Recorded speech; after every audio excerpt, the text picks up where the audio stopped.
오늘 우리에게 주신 하나님의 말씀은 요한계시록 21장 광고에서 1절에서 8절까지 했는데 제가 준비하다 보니까 오늘은 1절밖에 안 될 것 같아서요.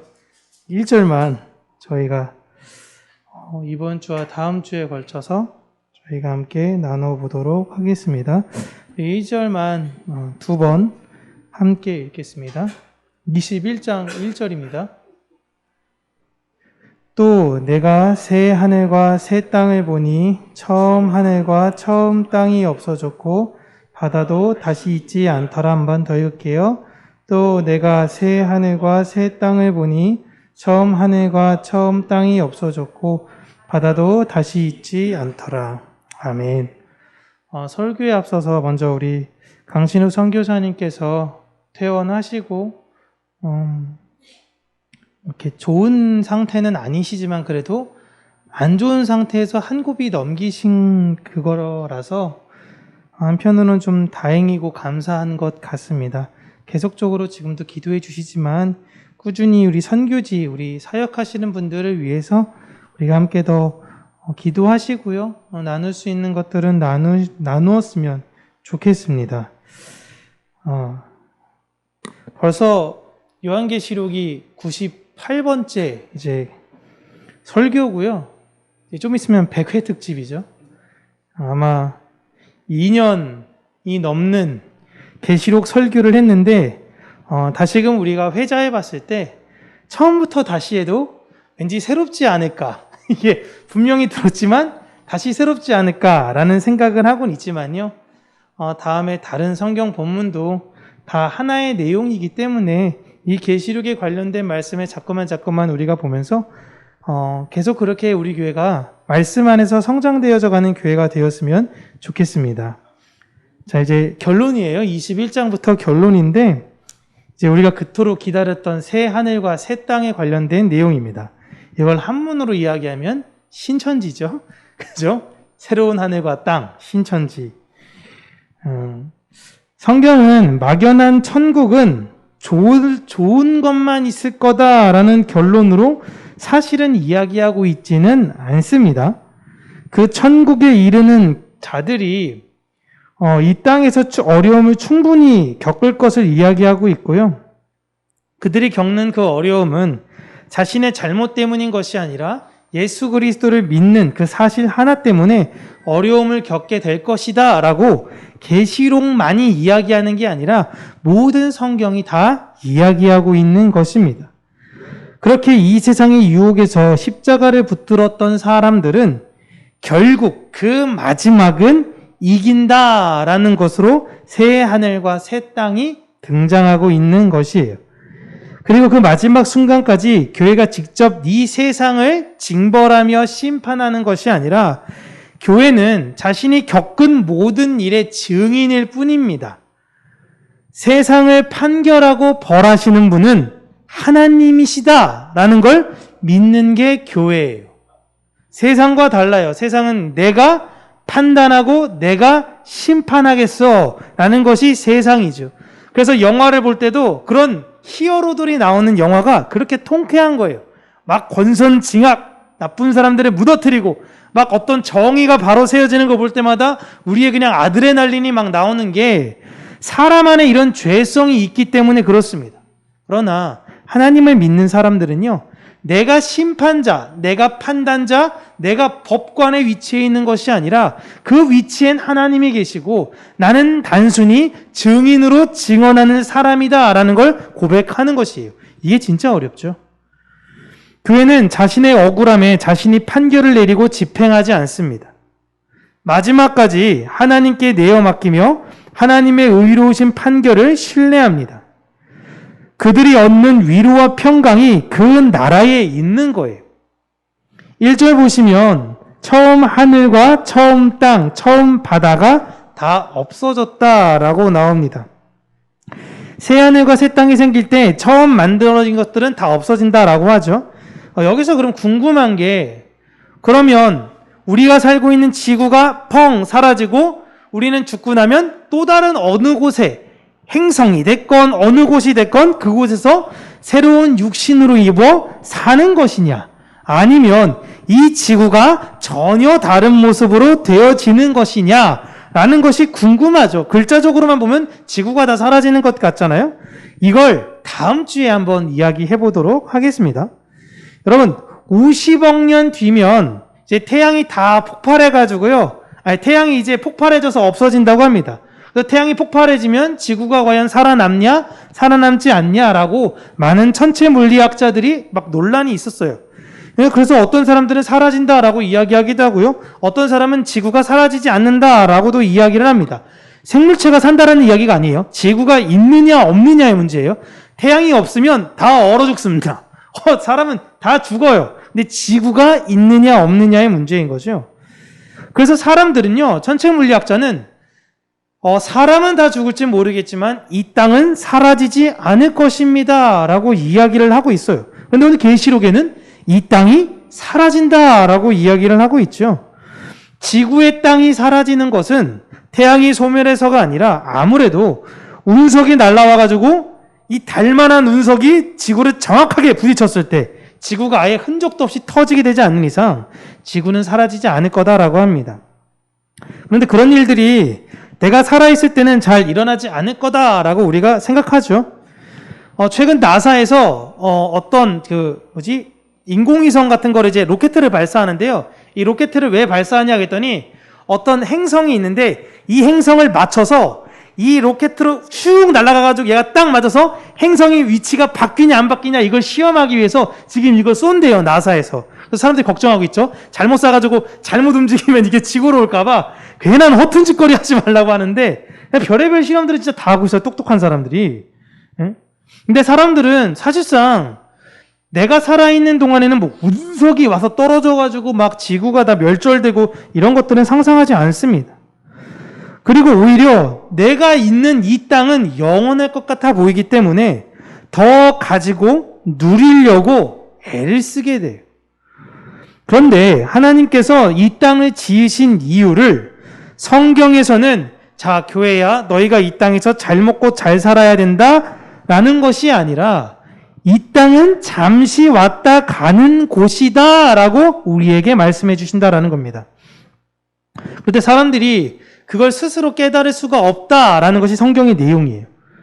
하나님께서 그 하늘을 보여주신 자, 그 새 땅을 보여주신 자만이 그 나라를 품고 살 수 있는 거예요. 보지를 않았는데, 내가 느끼지를 못하겠는데, 믿지를 못하겠는데 그렇게 할 수가 없다라는 것입니다. 그래서 요한이 하늘로부터 온 그 메시지를 교회에 전하고 교회는 또 다른 교회에게 전하고 계속 교회가 전하면서 그 하늘을 소개하며 그 마음을 가지고 이 땅을 교회들은 살아가는 것입니다. 그런데 교회에서 그런 하나님의 뜻을 오해하면서 가르치고 있어요. 많은 교회들이 빛과 소금으로 세상을 변화시키자라는 운동을 합니다. 그런데 예수님 오시고 교회가 만들어진 지 이미 2000년이 지났습니다. 2000년이 지났는데 이 세상이 변했나요? 전 세계적인 문제를 떠나서 여러분, 미국 기독교 국가잖아요. 대통령이 당선될 때마다 God bless America, 하나님이 미국을 축복합니다, 이런 이야기 하면서 시작하는데요. 하루가 멀다 해도 총 맞아 죽는 사람들이 넘쳐나잖아요. 우리나라만 보더라도요, 1990년대 대한민국 기독교인의 인구가 4분의 1까지 올라갔습니다. 1300만, 막 1500만. 이야, 이 기세로 엄청 올라갔어요. 근데 지금 어떻죠? 700만? 600만? 그거보다 더 낮게 보는 경우도 있습니다. 여러분, 기독교인들이 정의롭고 올바른 행동을 하면 세상에 있는 사람들이 자신의 잘못을 깨닫고 예수님께로 돌이키던가요? 안 됩니다. 우리가 누군가에게 본이 되기 위해 행동하는 건 여러분 의미가 없어요. 그래서 막 살아라는 것이 아닙니다. 내가 어떤 누군가에게 본이 돼야지라는 행동이 아니라 그냥 그런 존재가 돼야 돼요. 내가 예수 그리스도를 어떤 흉내내서 담는 흉내를 내서 다른 사람들에게 야, 나 정도 직분이면 그래 나 정도면은 좀 이런 사람이라고 보이고 싶은 것은 의미가 없다 이겁니다. 내가 그런 존재가 돼야 돼요. 다른 사람이 어떻게 나를 볼지 모르겠지만 나는 예수님을 닮으려고 애쓰는 존재가 되어야 되는 것입니다. 의롭다라는 것은요, 내가 어떤 행동으로 말미암아 의로운 존재가 되는 것이 아니라 우리가 의롭기 때문에 우리에게 나오는 행동이 그럴 수밖에 없는 것입니다. 정말 의로운 자들이 쭉 역사 가운데 하나님의 말씀대로 의로운 자들이 많아졌고 자꾸만 전해졌다면 여러분, 노아의 홍수 사건은 애당초 일어날 수가 없는 사건이에요. 도대체 의로운 사람들이 왜 이렇게 없는 거죠? 마지막 때에는 노아밖에 없지 않습니까? 아무도 없었어요. 왜 안 됐을까요? 초대교회 때 막 부흥했죠. 엄청나게 부흥했다가 언제 그랬냐는 듯이 수그러들었습니다. 왜 안 됐을까요? 의롭게 사는 사람들이 그렇게 많았는데. 여러분, 이 세상은 사탄이 하나님 백성들을 끊임없이 괴롭히는 힘 아래에 있습니다. 이 땅의 힘이 곧 법이에요. 정이란 힘을 가진 사람들이 펼치는 논리입니다. 그런 세상에서 하나님은 교회에게 정의롭게 사세요. 우리가 교회가 정의롭게 삽시다 라고 한다면요, 이 논리는 바로 세상의 힘을 가져야 된다는 논리와 같은 거예요. 잘 이해하셔야 돼요. 세상은 사탄의 힘 아래에 있어요. 그 힘이 정의예요. 근데 교회에서 정의롭게 삽시다 라는 건요, 힘을 가져야 된다는 이야기예요. 그러니까 교회는 힘을 가지기 위해서 쓰는 방법이 무엇이에요? 사람이 많아야 됩니다. 돈이 많아야 돼요. 교회는 부자여야 돼요. 그 교회가 진짜 힘이 있잖아요. 제가 노예 가서 발언하면 씨알이나 먹히겠습니까? 예? 저 누구야 누구? 저 어디야? 너 어디 시찰이야? 하면서 출신도 몰라요. 새파랗게 젊은 게 어디서 벌써부터 손들고 그냥 담임이면 다야? 이런 대접을 받는데 저희 교회가 만약에 한 600명, 700명 되잖아요? 그냥 어깨가 이만큼 올라가서 평안교회 윤보영 목사입니다. 그럼 이제 다 주목하는 거예요. 이게 뭐예요, 이게? 정말 일부 몰지각한 어떤 곳은 교회 사이즈대로 목사님 이렇게 앉으시거든요? 그러면 저는 맨 뒤에 앉아야 돼요, 맨 뒤에. 예? 그게 논리잖아요. 이게 정의예요. 큰 교회가 말하는 게 정의인 거예요. 하나님이 그래도 뭔가 그렇게 했으니까 했겠지. 예? 우리가 의로운 행위를 한다고 하면요, 여러분, 사람들은 당연히 박수치고 칭찬할 수 있습니다. 참 좋은 교회야. 좋은 일 많이 해.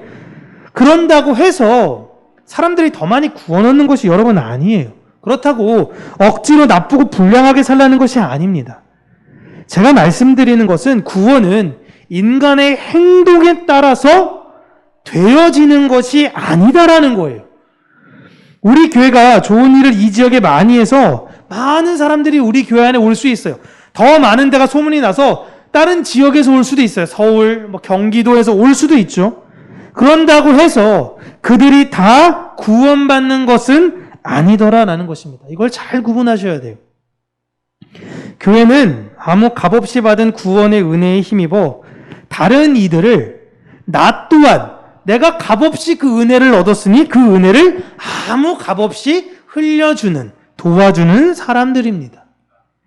그런데 그들과 대비되게 이 세상은 어떤 좋은 행동 하나를 해도요, 그것이 자신의 명성을 쌓는 데 유익을 줄 거라는 기대감 있고 여러 가지의 복으로 어떻게든지 나나 내 자손이나 내 가문이나 그것이 흘러 들어올 것이다 라는 막연한 기대감을 가지고 하는 것입니다. 그래서 우리가 좋은 일 할 때마다 무슨 이야기예요? 복 받을 거예요.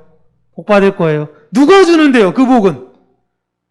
돌고 돌아서 그걸 행동하는 사람들, 이 세상 사람들은요, 그걸 나름대로의 기대감을 갖고 하는 행위다라는 것입니다. 이 근본적 차이는 진짜 커요. 무언가를 기대하고 하는 자와 아무런 대가 없이 하는 사람들이요. 같은 행동을 했습니다. 세상이 볼 땐 똑같은 빛과 소금의 역할이라고 했을 거예요. 하지만 한 사람은 자신의 유익을 위한 행동이고 한 사람은 하나님의 말씀을 따르는 하나님의 영광을 위한 행동을 한 것입니다. 그래서 자기가 그 일로 인해 드러나지 않아도 교회는 상관없는 거예요. 하나님께서 성도들의 아무런 대가 없이 마무라는 올바른 행실을 통하여 자기 중심적인 좋은 일마저 나를 포장하기 위한, 물론 여러분 그런 일 볼 때마다 칭찬하셔야 됩니다. 그런 분들을 보면서 이거 위선자 이런 게 아니라 진짜 칭찬하셔야 돼요. 정말 잘하셨어요. 격려하셔야 되고요. 하지만 그럼에도 불구하고 자기 중심적인 세상의 모습을 폭로하고 계시는 거예요. 우리가 증인이라니까요. 우리가. 그래서 마지막 날에는 세상이 바라보고 세상이 소망했던 모든 것, 어떻게든지 나한테 복이 돌아올 줄 알았어. 내가 이렇게 하면 하다못해 우리 집에 강아지라도 새끼를 많이 낳든가, 우리 집에 있는 나무라도 많은 유실의 열매를 맺든가, 하다못해 이런 거라도 있을 것 같은데 이 세상에 소망했던 모든 것들이 다 사라지는 겁니다. 그게 기존의 하늘과 땅과 바다가 사라지는 거예요. 그러나 성도는요, 어차피 하나님 이외에 이 땅에 관심이 없습니다. 관심이 점점 없어져요. 왜냐하면 우리의 관심은 여기가 아니라 저기거든요. 점점 이동이 되다 보니까 거기가 없으면 문제가 심각한데 여기가 없는 건 상관이 없는 거예요. 이렇게 우리의 목적이 어디냐에 따라서 사람들은 이렇게 갈리게 됩니다. 그런데 원래 우리도 세상의 힘을 따라갔던, 그리고 부러워했던 사람들이죠. 마찬가지입니다. 저도 모태신앙이기도 했고 어렸을 때부터 교회 다녔고 신앙생활을 했지만 이런 마음이 없는 사람이 아니에요. 하나님 은혜로 예수 그리스도께서 우리 대신하여 죽으심으로 우리가 하늘의 소망을 얻게 되었지만 아직 이 세상에, 내 주변에 나는 연약하다 보니 자꾸만 흔들려 내 안에 죄의 찌꺼기가 여전히 남아서 이게 나를 괴롭히고 있는 거예요. 하늘을 바라보지 못하게 하고 있는 것입니다. 그래서 하나님께서 우리가 하늘을 바라보지 못하게 하는 그 죄의 찌꺼기들을 제거하시는 과정을 이 세상에서 겪는 것이에요. 그 찌꺼기를 제거하는 역할로 하나님은 사탄을 사용하시는 것입니다. 그런데 그 찌꺼기 제거되는 과정이 여러분 되게 불편하고 아파요. 그러나 그 고난이 우리에게는 유익이 된다라는 것입니다. 베드로가 교회에게 한 이야기를 볼게요. 베드로전서 4장 12절 13절 우리 함께 읽겠습니다. 사랑하는 자들아, 너희를 연단하려고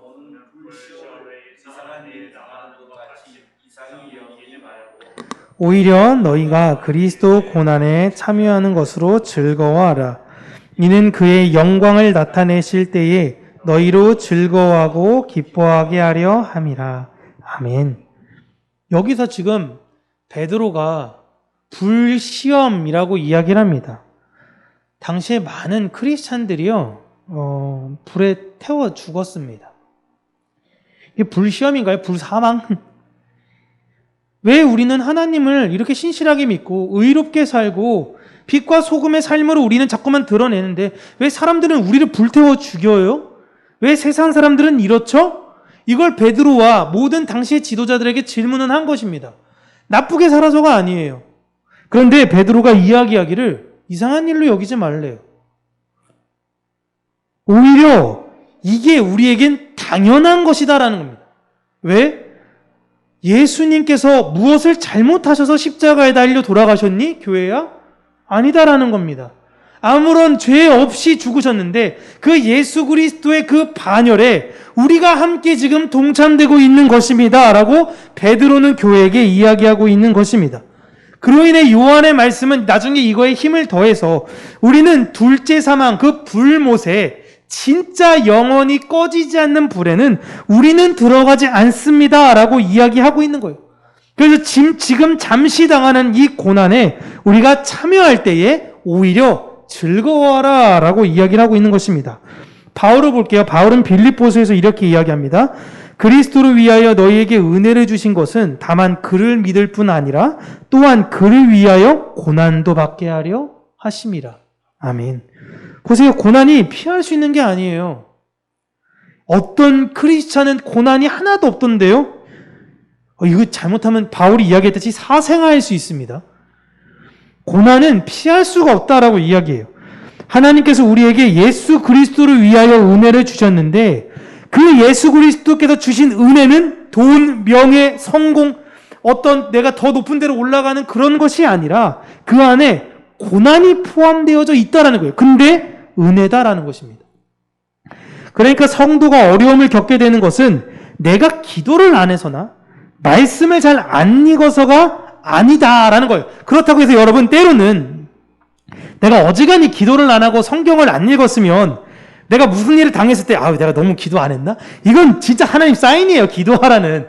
기도를 어지간히 안 했으니까 그런 마음을 주시는 겁니다. 근데 그게 아니라 내가 오늘도 기도하고 오늘도 말씀 읽고 열심히 사는데 무언가 잘 안 될 때도 있고 어려움을 겪을 수 있다라는 것입니다. 그때 내 헌금이 부족했어. 내 봉사가 부족했어. 내 노력이 부족했어. 이런 것이 아니라 하나님, 내가 이 기간에 잘 보낼 수 있는 믿음을 주시옵소서라고 기도하면 되는 것이에요. 그걸 말씀 안에서 진리를 확인하시면 돼요. 불안해. 왜 내가 잘못했나? 말씀을 보니 인간의 행위대로 되는 것이 아니다. 하나님의 뜻대로 된 것이고 고난도 마땅히 있는 것이니 기뻐하고 즐거워하라. 이거에 아멘 하면서 다시금 나아가는 것이다 라는 겁니다. 그 말로 또 다른 사람들을 그렇게 판단하지 말라는 거예요. 쉽게 이야기하죠. 약간 어려움과 역경을 당한 사람 보면서 기도해. 근데 제대로 기도하지 않아서 그래. 네가 기도 안 하니까 집안이 그 꼴이지. 이런 것이 아니다라는 것입니다. 여러분. 그냥 같이 기도해 주고요. 함께 슬픔을 겪고 애통하는 자들을 위해서 함께 위로의 마음으로 다가가는 게 더 중요하다라는 것입니다. 이러한 상황이 여러분 지금 신약에서만 집중적으로 일어난 것이 아니에요. 교회 때만 이런 역사, 고난의 역사 이런 것이 아니고 이 신약의 때만 어떤 새 하늘과 새 땅의 소망을 주신 것이 아니라 구약 때도 동일합니다.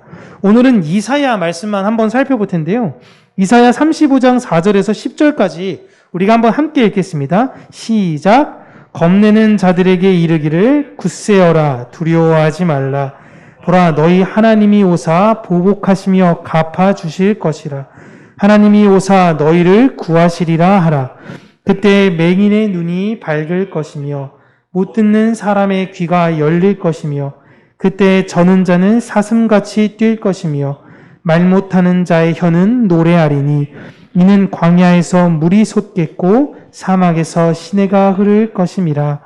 뜨거운 사막이 변하여 못이 될 것이며 메마른 땅이 변하여 원천이 될 것이며 승냥이에 눕던 곳에 풀과 갈대와 부들이 날 것이며 거기에 대로가 있어 그 길을 거룩한 길이라 일컫는 바 되리니 깨끗하지 못한 자는 지나가지 못하겠고 오직 구속함을 입은 자들을 위하여 있게 될 것이라.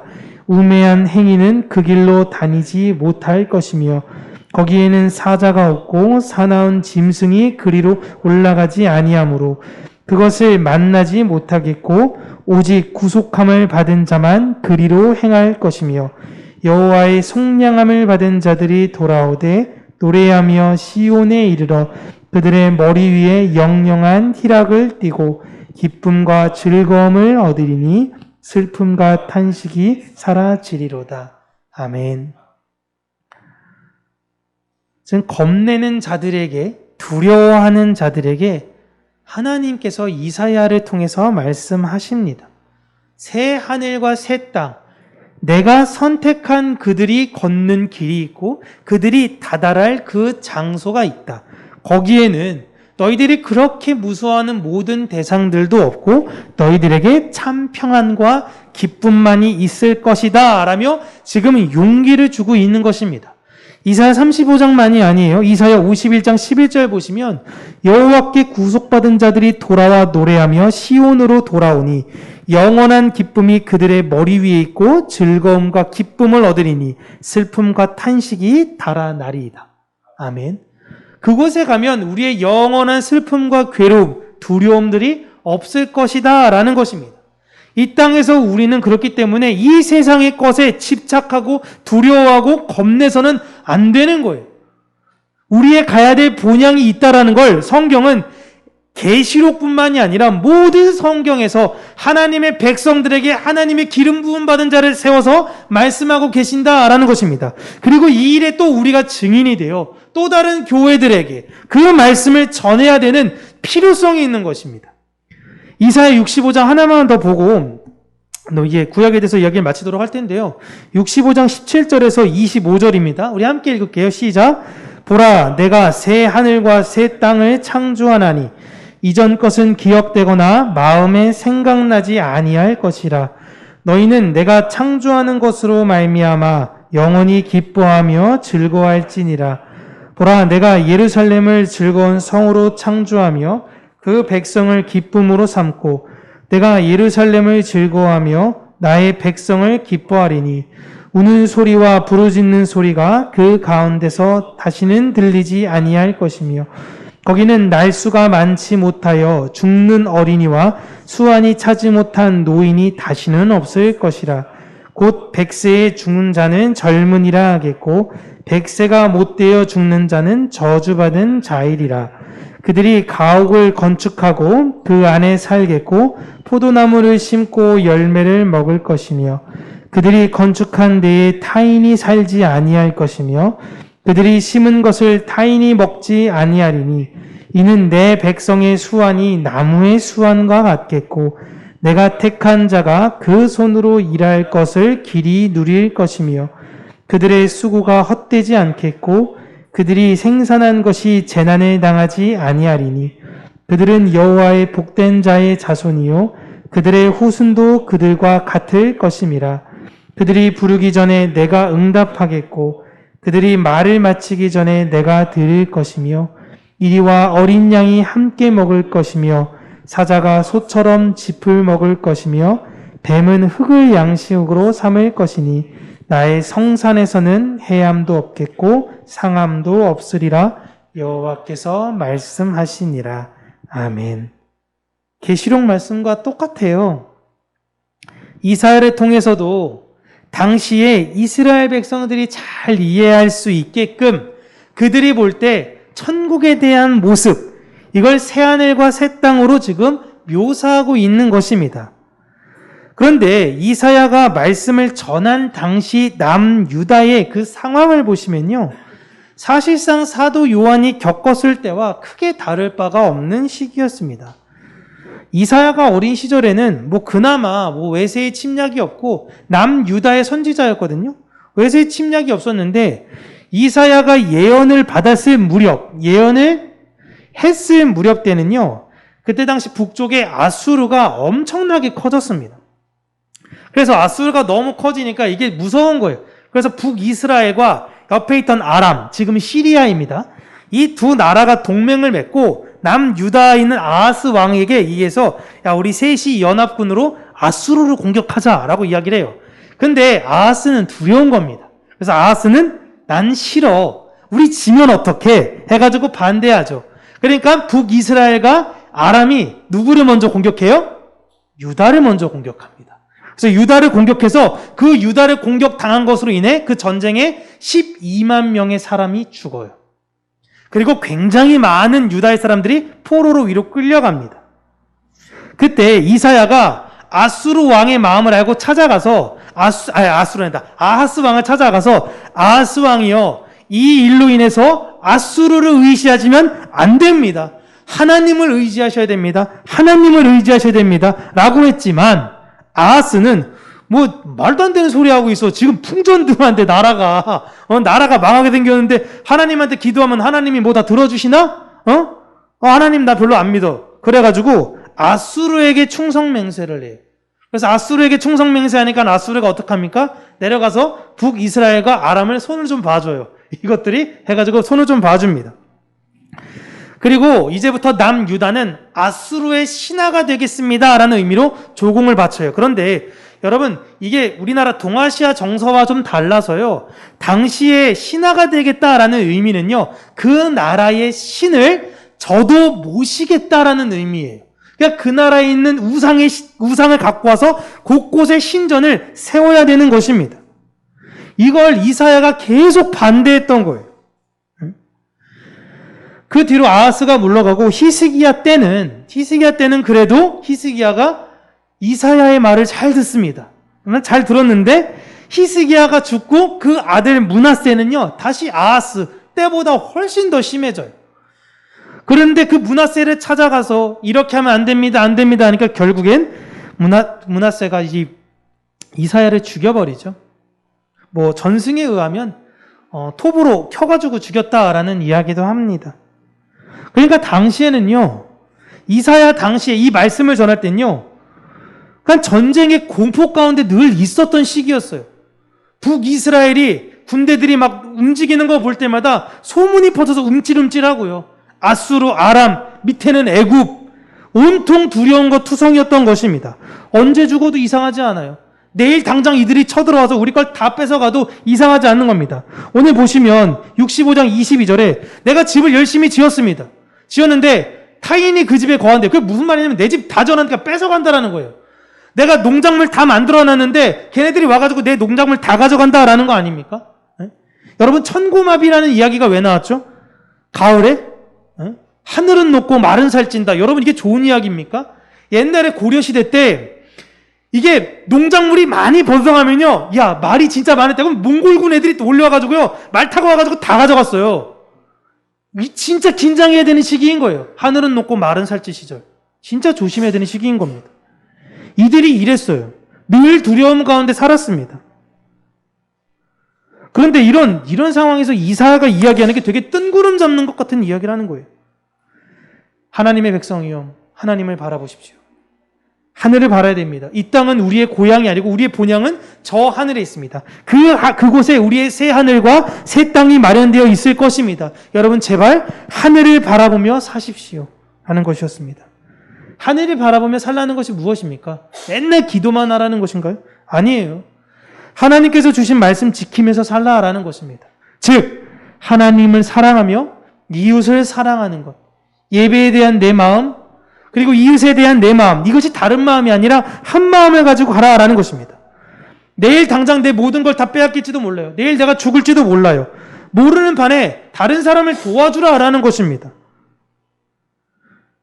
그런데 하나님의 백성은요, 이 땅이 내가 영원히 있을 곳이 아니기 때문에 그 행위를 할 수 있다라는 거예요. 다른 이들을 돕고 다른 이들을 섬길 수 있는 거예요. 같은 절망의 그림자의 상황에서. 그런 자들이 다다를 땅에 대해서 이사야가 그들에게 알기 쉬운 표현, 그들이 이해하기 쉬운 표현으로 한 겁니다. 여러분 사자 아시죠? 그곳에선 사자가 풀을 먹을 겁니다. 이게 무슨 개풀 뜯어먹는 소리예요 진짜. 뱀이 흙을 먹는데요. 에? 그만큼 평온한 것이다 라는 것입니다. 서로가 서로를 빼앗고 누가 누군가를 죽이고 그런 곳이 아니다 라는 것을 이야기하고 있는 것입니다. 요한도 마찬가지예요. 제가 성경을 정말 신뢰하는 이유가 무엇이냐면 성경은 코란, 마호메 혼자 썼잖아요. 뭐 불경도 마찬가지고요. 한 사람이 쓴 거는요, 여러분 언제든지 조작할 수 있어요. 이걸 이렇게 해석하면 다른 거예요. 이걸 이렇게, 난 이렇게 해석하는데 이 사람은 이렇게 해석한대요. 둘이 부딪히는 겁니다. 한 사람이 썼으니까 그래요. 근데 성경은 한 사람이 쓰지 않았습니다. 모세에서부터 요한까지 너무 많은 사람들이 다양하게 하나님이 이 땅에 그려놓은 그림을 그렸는데 그 내용이 달라야 되는데요. 똑같다는 거예요. 이게 말이 안 된다라는 거죠.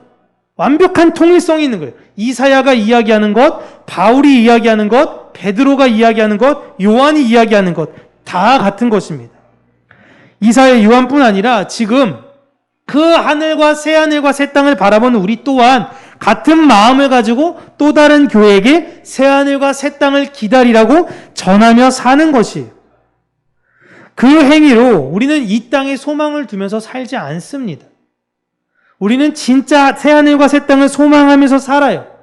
그게 진짜 빛과 소금의 삶이에요.